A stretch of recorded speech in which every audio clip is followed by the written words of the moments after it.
পূর্ব পাকিস্তানের মানুষ পাকিস্তানের রাজস্বের কত যোগান দিত জানেন? 26%, মাত্র 26%। পশ্চিম পাকিস্তানের 44% মানুষ বাকি 74% যোগান দিত।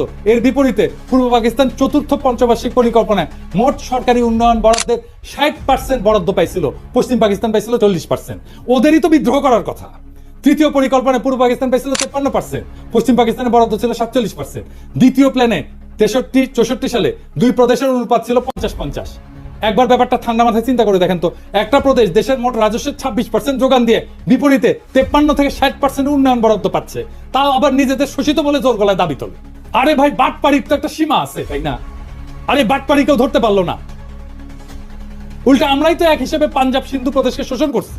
তারা জনসংখ্যার অনুপাতে কম হয়েও রাজস্ব করের অধিকাংশ যোগান দিছে এবং সেই যোগানের অধিকাংশ উন্নয়ন বরাদ্দ আমরা পাইছি। তারা তো এই ব্যাপার নিয়ে একটা টু শব্দ পর্যন্ত করেনি। পূর্ব পাকিস্তানের মানুষ পাকিস্তানের রাজস্বের কত যোগান দিত জানেন? 26%, মাত্র 26%। পশ্চিম পাকিস্তানের 44% মানুষ বাকি 74% যোগান দিত। এর বিপরীতে পূর্ব পাকিস্তান চতুর্থ পঞ্চবার্ষিক পরিকল্পনায় মোট সরকারি উন্নয়ন বরাদ্দের 60% বরাদ্দ পাইছিল, পশ্চিম পাকিস্তান পাইছিল 40%। ওদেরই তো বিদ্রোহ করার কথা। তৃতীয় পরিকল্পনায় পূর্ব পাকিস্তান পাইছিল 53%, পশ্চিম পাকিস্তানের বরাদ্দ ছিল 47%। দ্বিতীয় প্ল্যানে 63-64 সালে দুই প্রদেশের অনুপাত ছিল 50-50।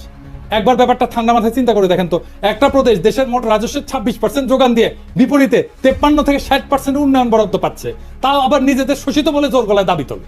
আরে ভাই, বাটপাড়ির তো একটা সীমা আছে, তাই না? আরে বাটপাড়ি কেউ ধরতে পারলো না। উল্টা আমরাই তো এক হিসেবে পাঞ্জাব সিন্ধু প্রদেশকে শোষণ করছি। তারা জনসংখ্যার অনুপাতে কম হয়েও রাজস্ব করের অধিকাংশ যোগান দিছে এবং সেই যোগানের অধিকাংশ উন্নয়ন বরাদ্দ আমরা পাইছি।